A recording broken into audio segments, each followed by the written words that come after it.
The bad news is that I've never felt more sorry for Tammy Daybell. The good news is that John Pryor made a huge mistake. John Pryor made a huge mistake putting Chad and Tammy Daybell's children on the stand. We're going to talk all about Emma Daybell Murray and her brother Garth Daybell's testimonies from day 26 of the Chad Daybell trial.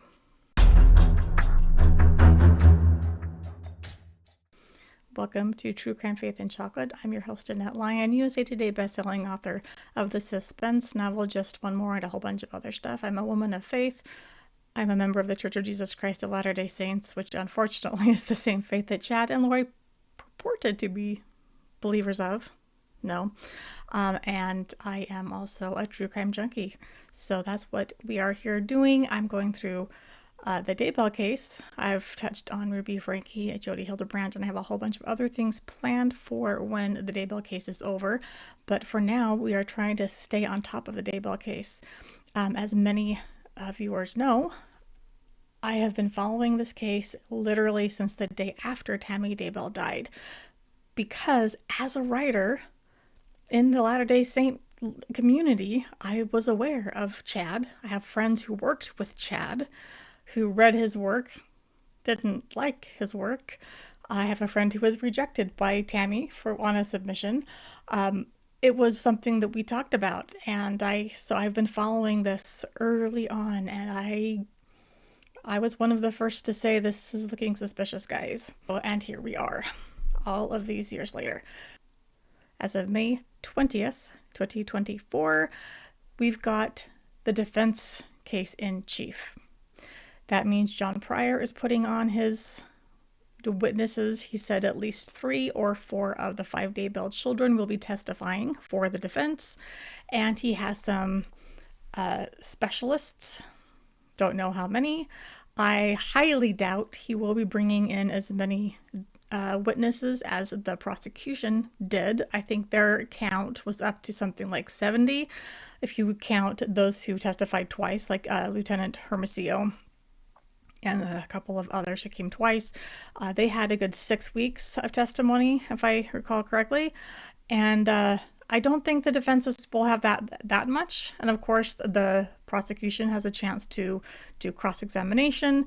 And then because it is the state's job to have the burden of proof, they will have the chance to do rebuttal witnesses if need be. So we may see some witnesses of these same ones we've already seen again. I do think we're at the point where we can safely say we are well over halfway through the trial, because I don't think the defense will bring on 6 weeks worth of witnesses. That said, we were not done. We're not even in the home stretch yet. Let's talk about Emma's testimony and her brother Garth's. Emma's husband, Joe, also took the stand, Joe Murray, and I'll talk about him another video because we just kind of got started on his testimony on Monday, and he was going to come back on Tuesday. So I'll lump his testimony all in one later. But on Emma and her brother, Garth, it backfired, my friends. And, you know, John Pryor's doing his best, and Chad does deserve a fair defense, and I'm glad that Pryor is making sure that Chad's constitutional rights are protected.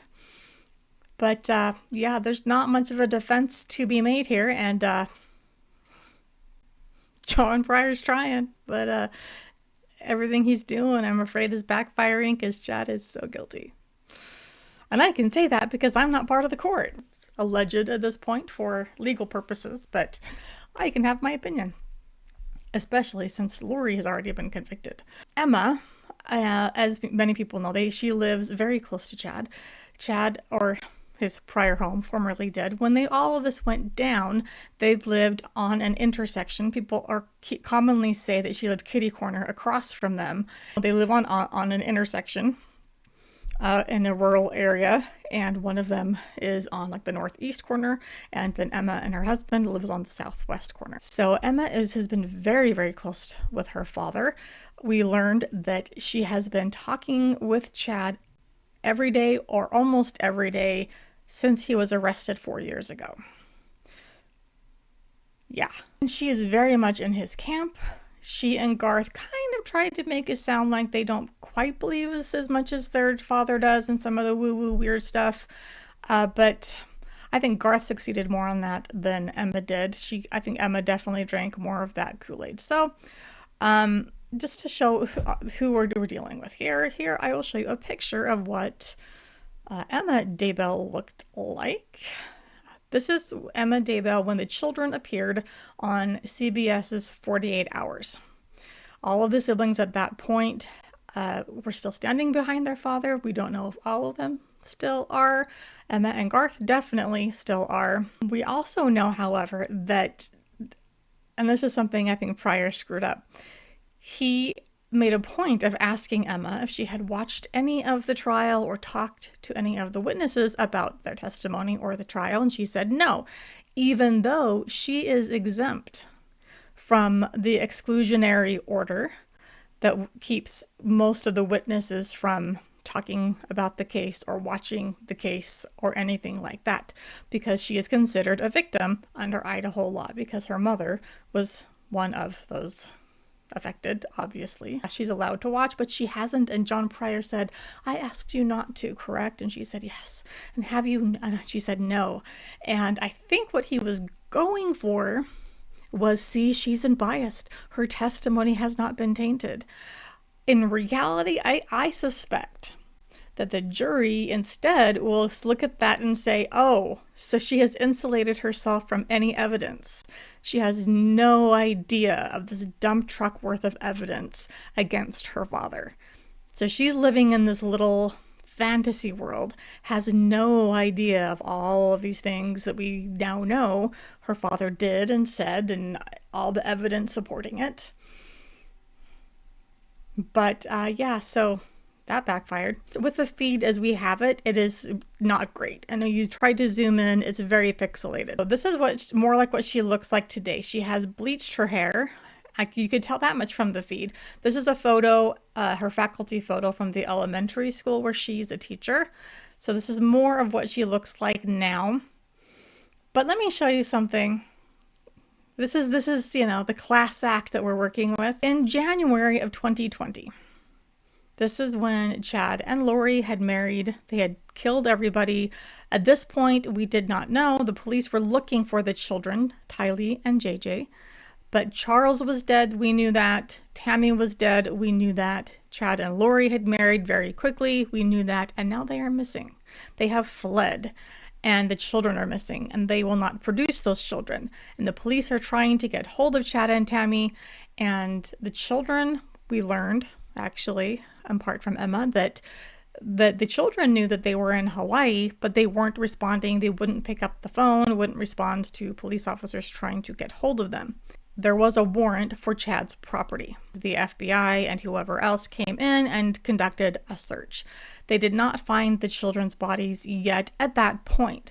And a big reason for that is that Rexburg winter is very cold. They weren't digging into the ground yet. This was the dead of winter. So here is a picture of the day that they were serving that warrant. There was a journalist standing in front of the Daybell house reporting on this very serious situation of these missing children and the suspicious circumstances. And this is what Emma then did. She drove up behind that journalist and started making faces. And then one of them here, as you can see, she stuck her tongue out at this journalist. Now, just, you know, for fun, let's point out context. This is not a teenager. This is not some silly 15-year-old or 16-year-old who just got her license and she's mugging for the camera because wouldn't that be funny? No. This is what we're working with. She is a college graduate. She is a wife. She is a mother of at least one child by this point. She has been married 7 years, according to her husband Joe's testimony on May 20th. So this was roughly 4.5 years ago. So she had been married 2.5 to 3 years at this point, and they now have 3 children. So she probably had at least one at this point. So wife, mother, and elementary school teacher. Yeah, she taught elementary school, the same school, mind you, that her mother was librarian. And if we start following a lot of things like the exercise classes that Tammy went to, the ward church activities for the women, Emma was always there. It was almost like she was kind of the only person Chad would let her go and do things with. Kind of the I don't know, for spy, for a lack of a better term, because Chad was controlling and Emma was watching out and making sure that she could report back to her mother. Would you want this as your elementary school teacher for your children? I would vote no. You would think that if Emma were a decent human, well, she would take this seriously and she would maybe post to Facebook saying, these children are missing. I don't know what's happened. If you know anything, please contact the police. I don't believe my father had anything to do with it, but this is a tragic situation. Something like that. Oh no. She stayed silent except for something like this. And eventually with her siblings went on 48 hours and claimed that he was being set up. And at that point she said, on her testimony, she said that, in that interview, she believed that the affair was just emotional. And now she knows it was physical. So she's cracked open her brain a little bit into Chad's guilt or whatever on some level, but not really. As expected, Pryor tried to use the children to claim and provide what turned out to be very weak evidence, to be honest, that Tammy was sick and ailing in her last year of life. We learned things like, oh, she went to bed earlier than she used to. But we also know that Chad and Tammy often slept in different rooms because things weren't going well in their marriage. Maybe Tammy went to bed early, not to sleep, but to play on her phone because her husband wouldn't let her play Candy Crush if he was around. In fact, we know the night she died, her phone had Candy Crush active until 10:22 p.m., which was at least 3 hours later, or even up to 5 hours later than Emma said Tammy often went to bed. 10:22 does not seem particularly late to me. I have a suspicion, though, that, Tammy probably went to her bedroom early, not to sleep, but to get away from her controlling husband as much as she could. She also said that, her mom now she started to sleep in when she got the chance. And they made a big point of also saying, okay, well, was she missing work because she was so tired? No. Was she late to work? No. And Emma says the reason was that her mother was an hourly worker, not a salaried one, and then they needed the money. But if Tammy had no problem getting to work and working, who cares if on Saturday morning she sleeps in a bit? Especially now that she has all adult children. Frankly, I do the same thing now. My children are all adults, and after 20-ish years of getting up early, making sure kids got out the door and driving kids to school and all of the crazy, I still sleep in because I can, and I am not a morning person, okay? Also, we know that Tammy had a prescription for generic Prozac for depression.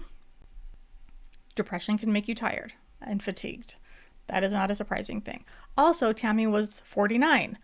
That is smack in the middle of perimenopause, guys, and fatigue is one of the many, many, many, many signs you can have of perimenopause. So an abusive husband, depression, perimenopause, none of this, grown children now, none of this is surprising or the least bit suspicious. Remotely, not at all. She also says, oh, my mom bruised easily. And I'm like, you know what? I have too, my whole life.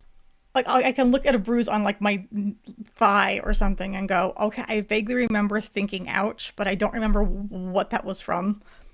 And I might remember at some point. A lot of people have that kind of thing.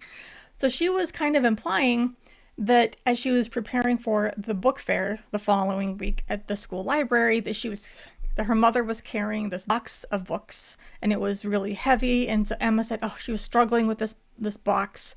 And so she went to help her mother. And I thought, well, that's nice. But Lindsay Blake on Cross made a point of saying, but her mom was carrying the box, yes.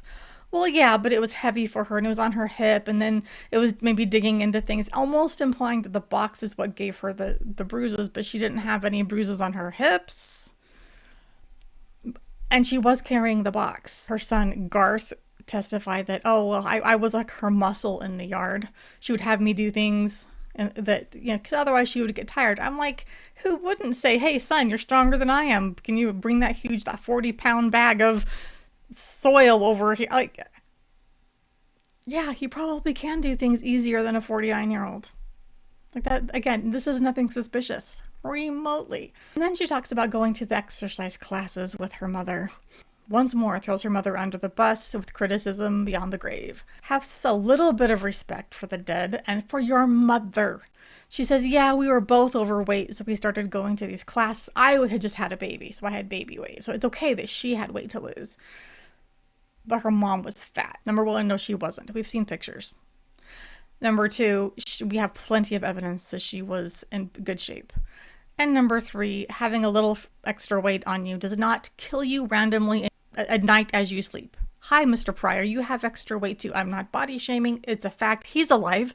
He's fine. She also says that she herself, Emma, has been diagnosed with sleep apnea, and her maternal grandfather also had it. And so her mother's the generational link. So maybe her mother had sleep apnea.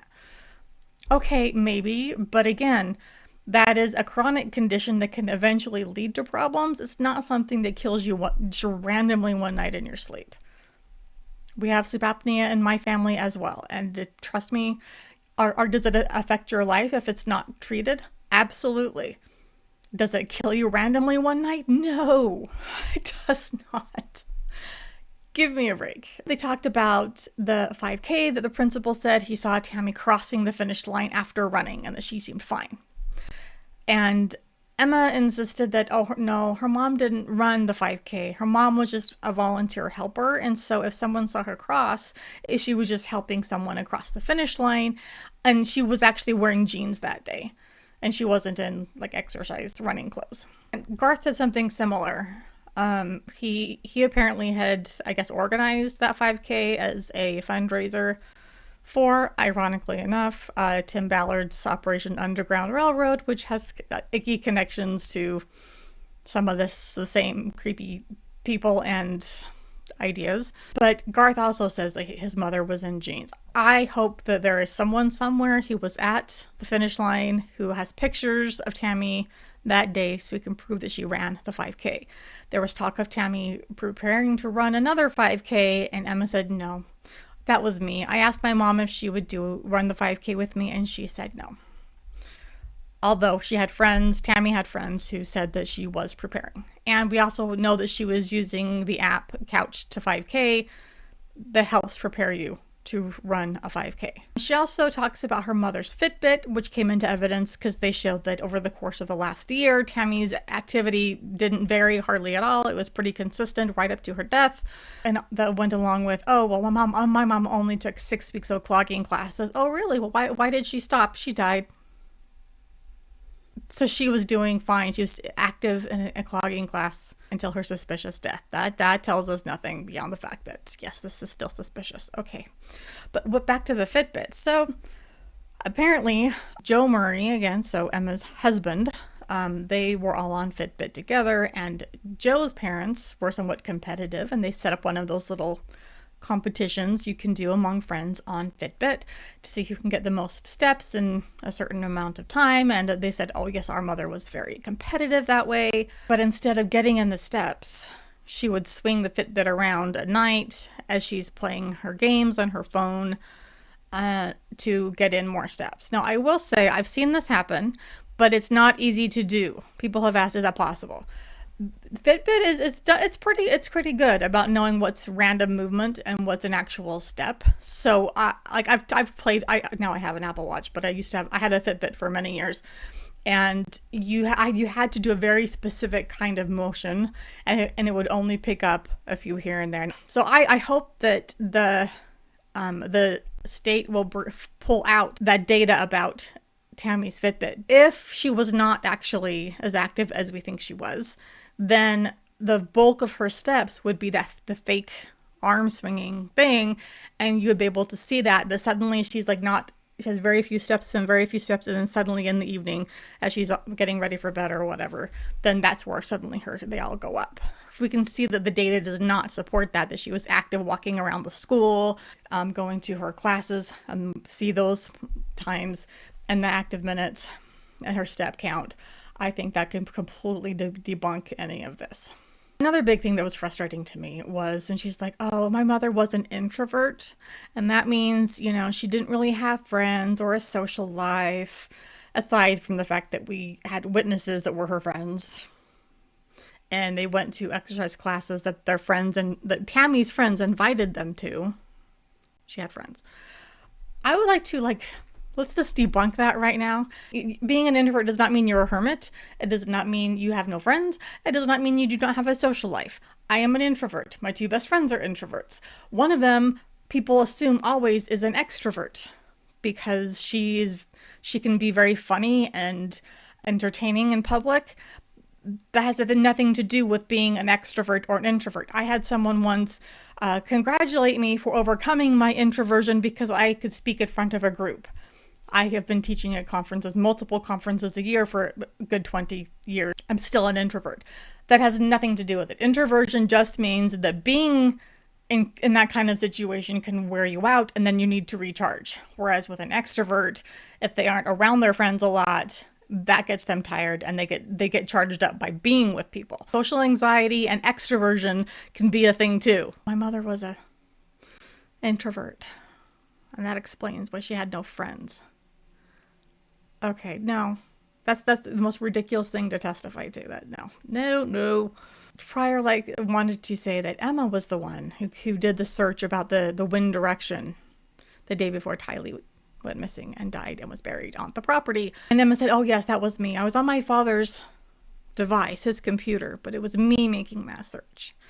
And she said that she was trying to see which direction the wind was blowing because of a party or event that she was planning. And I want to know, okay, what was the event that you were supposedly planning? When was it that it happened?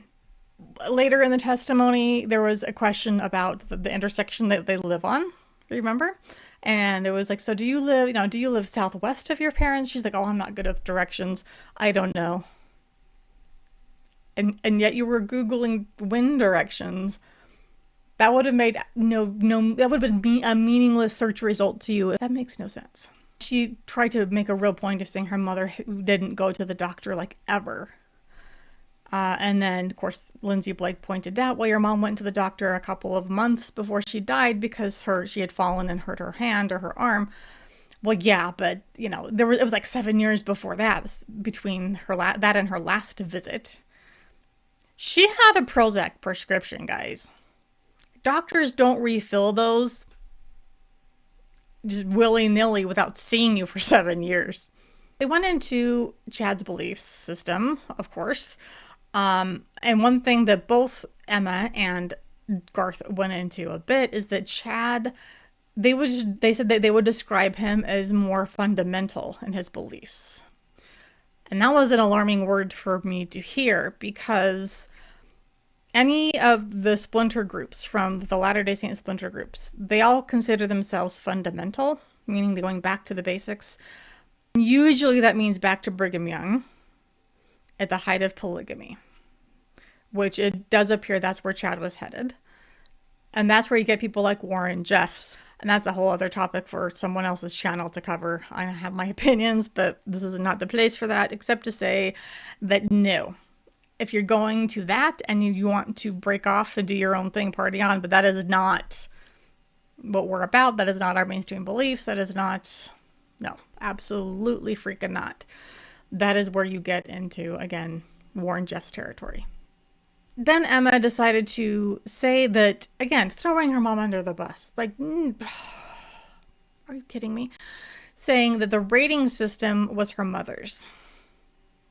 Why don't I believe that? Tammy supposedly was interested in muscle testing type energy healing things, And that's when you can use your muscles and whatnot to like figure things out about yourself. But the muscle testing kinesiology people who believe in this stuff take it much farther, to the point where it's things like someone asking about their neighbor or their friend or their father-in-law and supposedly getting answers about their heart and their intentions and their goodness.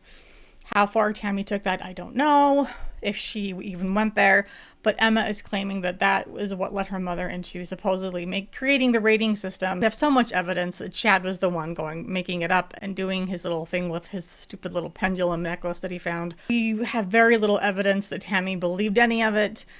We have a couple of statements in like letters to her missionary son Mark about thinking that maybe this boy at church was dark or something, but that's disturbing to me, that she'd even took a drop of the Kool-Aid that Chad had created, but whatever. This is one of the most hilarious moments when Pryor was trying to show again that, oh, this is all Tammy. And he says, wasn't there a time where your mother helped you, get rid of a spirit?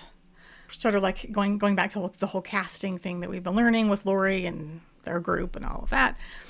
And then Emma goes, oh yeah, there was a time where she had some serious anxiety, social anxiety going on, and she felt really heavy and dark, and she felt like there was a being beside her. Now, to be clear, I've heard some people say that she was claiming the being was inside her or trying to get inside her, and that's not what she said. She said it was next to her and like influencing her, making her feel dark and heavy and anxious. For some people, that might not be a distinct difference. To me, in this case, it's significant because she wasn't claiming that she was possessed and therefore casting out the spirit would kill her or anything like that. So I think there is a difference that does matter, that she never said it was that she was possessed, just that the spirit was like tagging along and making her feel gross and heavy. But here's the fun part. She went to her parents' house and it was her dad who cast out the spirit. It wasn't Tammy.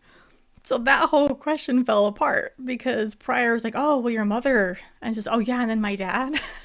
I was like, yeah, your dad. Your dad. So that was hilarious.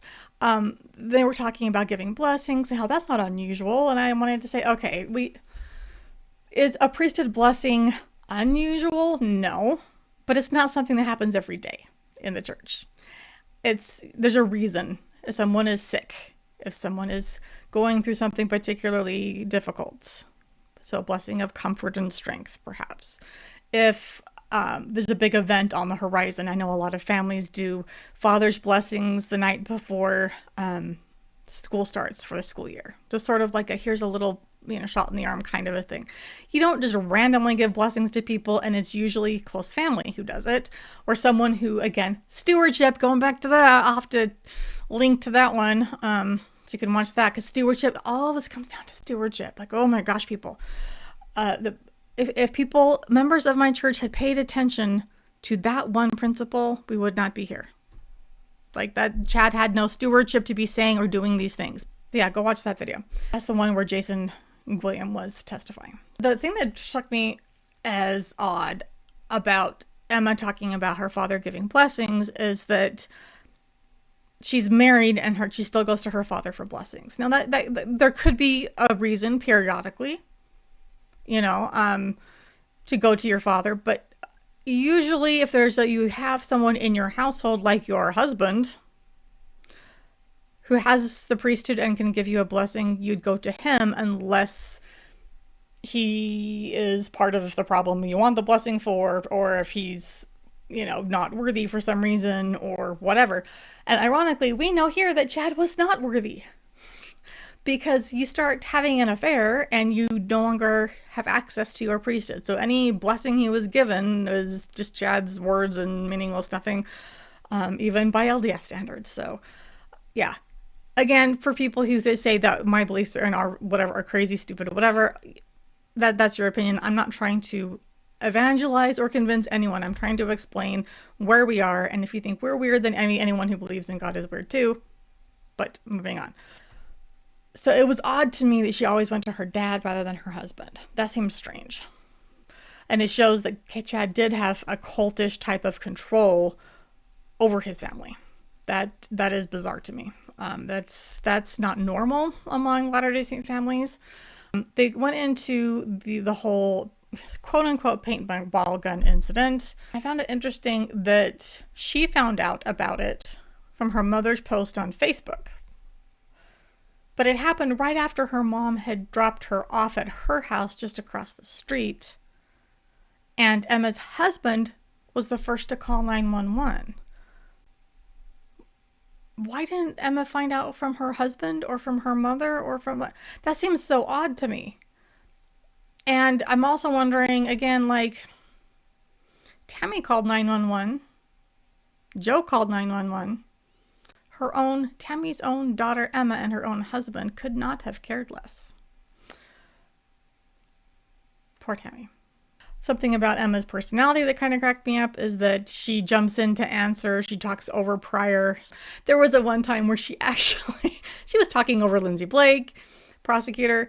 There was a point where there was an objection, and before Judge Boyce could rule on it, she started trying to talk and change her answer or add to it, and Judge Boyce had to stop her and say, "You have to wait until I rule on the objection before you speak." And I was like, okay, that blew my mind that someone as young as she is and clearly as immature as she is, could just be that disrespectful to a judge in court. It's disrespectful. Let's not forget. Yeah. The one nice thing she said about her mother is that she liked to take care of animals, that she was nurturing in that way. So she liked to bury them in the pet cemetery. So they had bunnies and ducks and dogs, and I just couldn't help but think her mother had compassion and wanted to treat animals with respect. And yet, what else was found in that cemetery? And we'll get into Joe's testimony on some of that in just a minute. That was, I thought, completely hilarious because it was not what Pryor was hoping for or expecting. Something else we learned was that Emma may not be going to church anymore. She wasn't entirely clear on if she's attending a different congregation, but that would be abnormal and not usually seen as acceptable, especially in a rural area. It'd be like, no, you have to attend the congregation you're assigned to. But she said that one day at church, she felt intimidated because one of the detectives saw her in the hall and stopped her and asked her a question about where her dad was. And she just, I haven't been back since. They live in a pretty rural area, so the congregations are probably geographically relatively large. There's a very good chance that this detective was already in her congregation. One of her neighbors who knew her and is like, "Oh, hey, Emma, by the way, we're trying to get a hold of your dad, and we just can't. Do you know another way to get a hold of him?" And she's like, "Oh my gosh." I don't know if he was in her ward, but it would not surprise me in the least. And church buildings often have multiple wards in them that meet at different times, and their meetings overlap a bit. Usually it was very common to have 3 wards attending one building. So he could have been in a different ward, but still in her stake. So that's the larger geographical organization. So she says she hasn't been back to her congregation since. So I wonder, is she not going to church at all? Did she get permission to attend another ward? And if not, then she doesn't have a temple recommend. And that cracks me up. Yeah, not just our way of interacting with reporters, but she refused to speak to law enforcement. Even when they said, "Would you like to see the results of your mother's autopsy?" And she was like, "No, not if that means I have to talk to you." Really? She didn't have to answer any questions. You have the right to remain silent, remember? But you'd have to show up so they could show you the autopsy report or give it to you. She wouldn't do it. She also said weirdly that she does not believe that anyone should have an autopsy ever.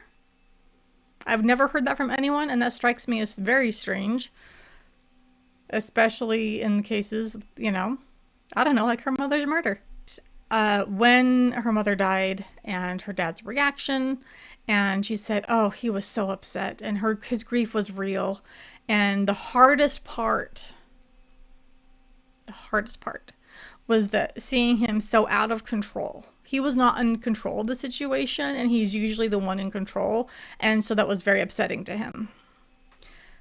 And that was another moment where I thought, oh, Pryor didn't expect her to say that, and that's not going to play well with the jury. Chad liked to be in control of everybody and everything. And after Tammy died and the coroner's over and the police are over and he was freaking out, I have no doubt he was freaking out. It wasn't grief, it was fear. It was, oh crap, can I get away with this after all? Will my plan with Lori work after all? Crap, I'm not in control now. That's what she was saying. Chad likes to be in control, and he wasn't in control for once. And again, I say, poor Tammy. And I wish Emma could see that Chad uses her. He has no respect for her either. He doesn't respect women except for Lori, his goddess. But he doesn't respect his own wife, his own daughter. I have no doubt he has no respect for Emma except as however he can use her. And he's still using her because she calls him every day in jail, and he, I'm sure, just infects her brain with his Chad viruses. Just grosses me out. She testified, Emma did, that her parents had each other's passwords and that there wasn't any logon password to their computers, so her father could have gotten onto her mom's computer. And so Lindsay Blake then said, oh, so could your father have theoretically logged on to your mom's email and blocked someone? And then Emma kind of fudged a bit and said, well, if he knew how. We know that Charles Vallow emailed Tammy and that he was blocked from her email. And a lot of us suspect, and I am one of them, that Chad intercepted that email, deleted it, and blocked Charles's address so that Tammy wouldn't see it.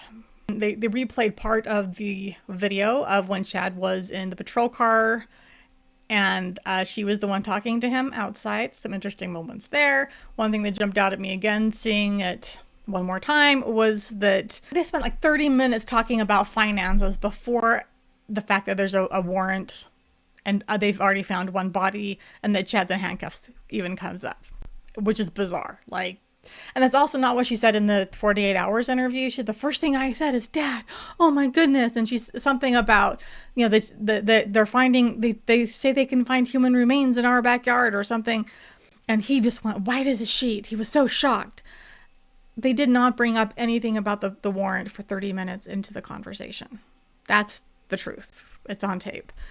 And then when she did say, they say they found one body, and I said, well, there's been dogs and stuff. And then he said, oh, well, with all due respect, I can tell the difference between human remains and animal remains. And Chad, literally, you can hear him quietly say, dang. Looks over his shoulder and says, dang. He didn't look shocked. Of course, Chad doesn't really show much emotion, but he didn't look shocked. There was a lot of conversation about the Dodge Dakota, again, trying to make it sound like that was the truck that Chad used.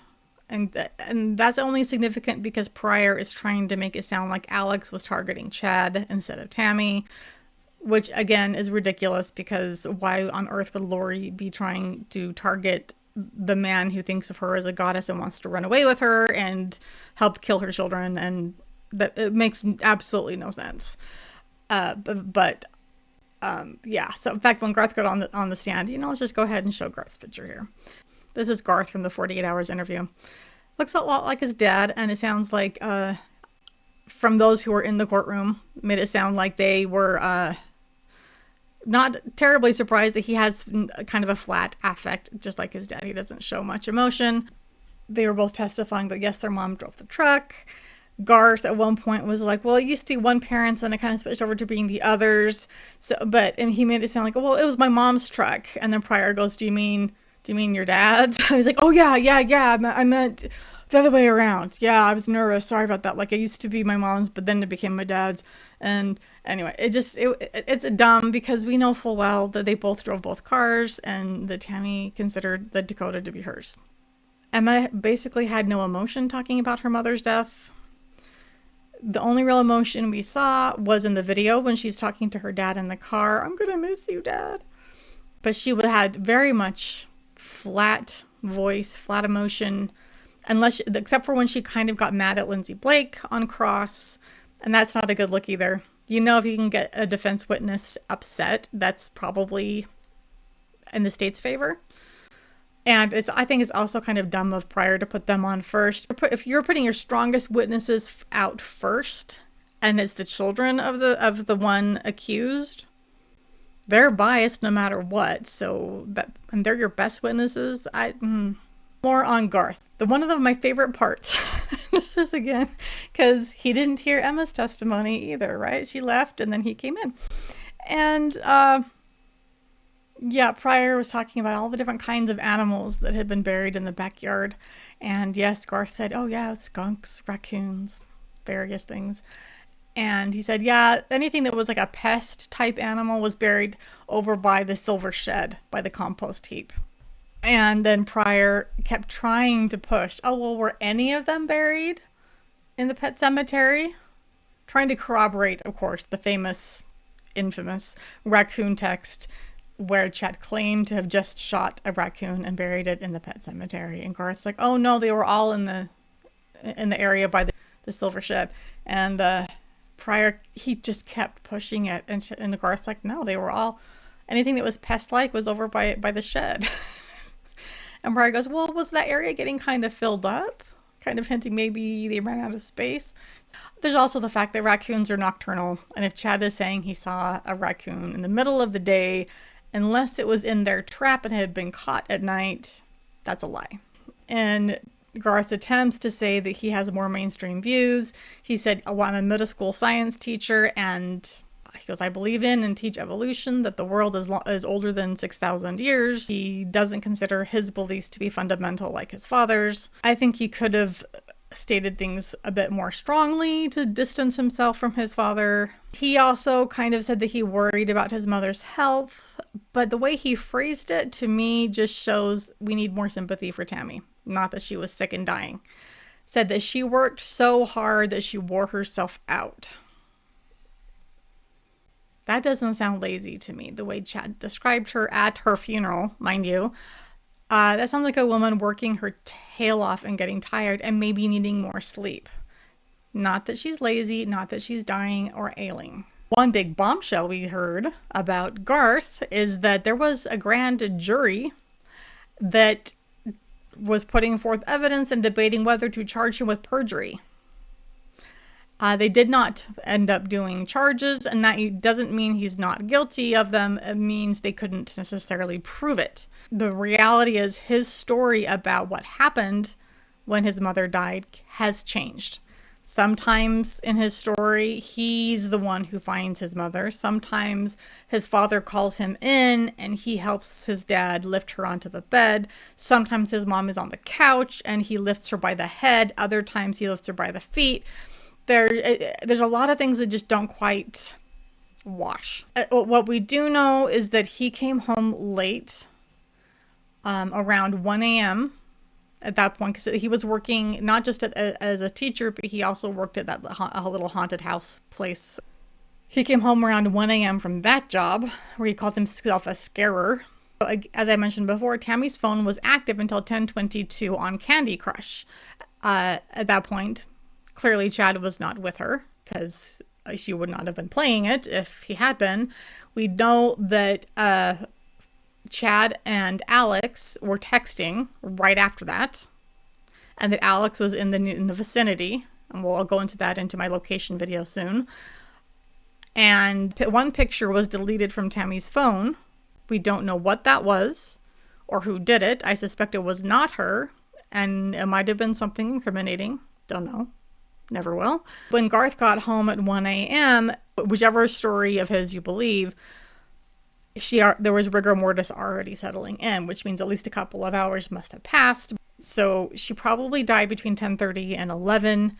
And I think that it's very likely, and this is something Emma brought up that I failed to mention earlier, that they talked about the cozy cone, that extra addition in the back with the stairs, and how, it's a pain to get to, blah, blah, blah, blah. But something else that she said that did not help the defense, in my opinion, is that she described it as, Pryor was trying to make it sound like it's not really part of the house and it's a pain to get to, blah, blah. And she's like, oh, yes, it was not part of the house. In fact, if we wanted to get away and do homework quietly, we could do it there. Or if my brothers wanted to play loud drums and instruments, they would do it there so it wouldn't bug mom. So I'm like, yeah, way to throw Tammy under the bus again. But that tells you loud instruments couldn't be heard in the main house. What else could have been happening in the cozy cone that would not have been heard in the main house? What if Tammy was in the cozy cone? What if she was the one sleeping up there at one point, trying to get away from Chad? What if the door from the cozy cone to the backyard, which is a direct door, mind you, we've seen video of that, was left open? In fact, there was testimony that the garage was rarely locked, and the cozy cone very well could have been unlocked as well. Alex could have come in and met Chad there. What if they tried to move her body back to her bed and dropped her, and that's the thump that Garth heard? And then Alex took off so that Garth wouldn't see him. There are a lot of question marks, but whatever happened, there are more suspicious questions now than there were before Emma and Garth testified. And so thank you, John Pryor. Thank you so much. If you haven't yet, please give us a like and a follow. Still growing, and I am so grateful for the support that we've had so far. We have grown by leaps and bounds in just the last couple of weeks, and it's very exciting. If you have questions about Latter-day Saint doctrines, beliefs, sometimes I'll throw out my snarky opinions, but I will try to answer the questions as best I can. If you have theories about the case, I would love to hear those as well. But again, like, follow, hit that subscribe and notification button so that you don't miss anything, and our numbers can hopefully get up there some more. So as we continue on into this trial and the crazy and the ugly, go find yourself something sweet, because dang, things are getting heavy.